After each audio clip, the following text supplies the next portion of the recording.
Bonjour à tous, bonjour à toutes. C'est Baldama pour vous présenter aujourd'hui un nouveau sapin en sucette. Et aujourd'hui, je me suis dit que les parasites fourbes qu'ils sont profitaient forcément d'un moment d'inattention de notre part, d'un moment où le corps ne peut pas se défendre. Et par là, j'entends un moment où le corps est au repos, par exemple, où il doit se remettre des différentes périodes de stress subies durant la journée. Et pour cela, je pense que la phase S dans le cycle cellulaire G1, S, G2, M, j'espère que vous voyez, avec M qui est la mitose, je ne peux pas vous en dire plus, à part consulter vos cours de génétique. Et là, j'ai envie aussi de dire que la phase de synthèse, par exemple, est employée par le papillomavirus pour se reproduire. Il y a un phénomène d'ailleurs qui s'appelle le patinage, ou oui, je crois que c'est le patinage, dans le cycle cellulaire, empêchant en fait via une protéine qui est située sur le cycle cellulaire pour finalement que celui-ci reparte du début de la phase S plusieurs fois jusqu'à temps que la cellule ne puisse plus contenir les particules virales. Là, dans le cas présent, je me dis que peut-être le virus profite donc de tout le cycle cellulaire sans se faire voir, sans se faire détecter par le système immunitaire, mais profite de la nuit quand le système immunitaire justement est au repos pour bien reproduire ces particules virales et infester complètement le corps. Peut-être que par là, la méthode par laquelle il essaye de se produire, reproduire, c'est de ne pas avoir d'effet de notre système immunitaire, qu'il ne puisse pas être, comment dire, détecté.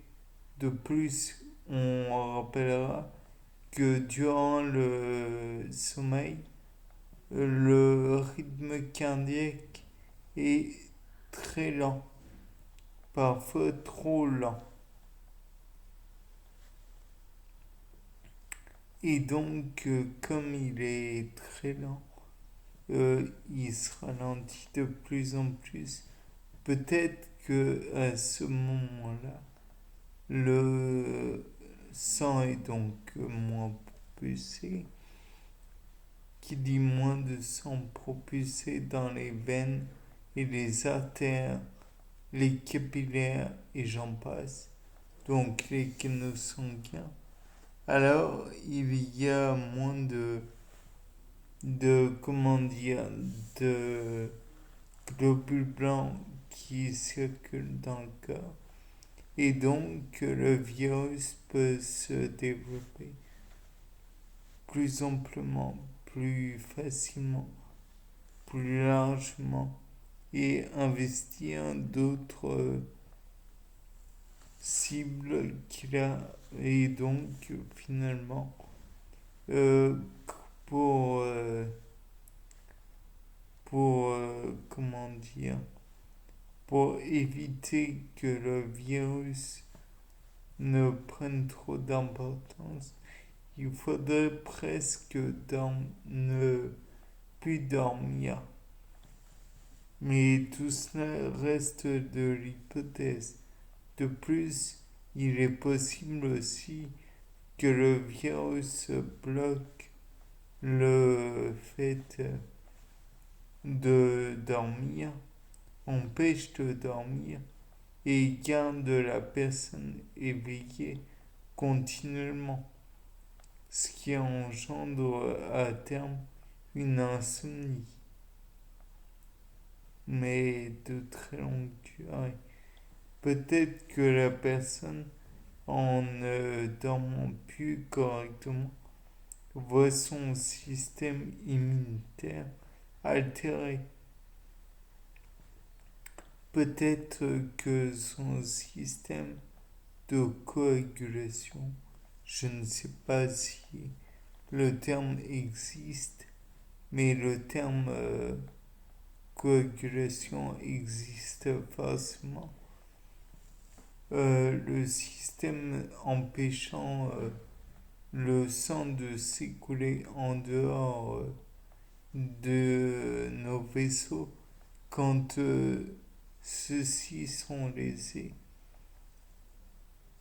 Peut-être que cela pourrait aussi engendrer des problèmes au niveau de la moelle osseuse, dans le sens où le système immunitaire, et en particulier les LB, lymphocytes bone, bone cells. Donc voilà, si le bone ne marche pas correctement, alors peut-être qu'il va y avoir plus de problèmes au niveau immunitaire. Peut-être que cette os va se casser plus facilement puisque la tension va diminuer. Peut-être que cela engendrerait aussi un besoin de calories, de joules plutôt plus important puisqu'il faut reconstruire cet os qui a été cassé. Peut-être que tout le calcium qui aurait pu être utilisé pour la contraction musculaire et donc l'élévation de la température du corps va être utilisé à d'autres fins. Donc le corps ne pourra pas lutter contre les envahisseurs tels que les virus, bien que le virus ne soit pas un être vivant. Il emploie la machinerie des cellules et cela peut engendrer la défaillance, disons, de l'organisme. Bien, c'était Paul Dame pour un nouveau C'est pas en sucette. Au revoir.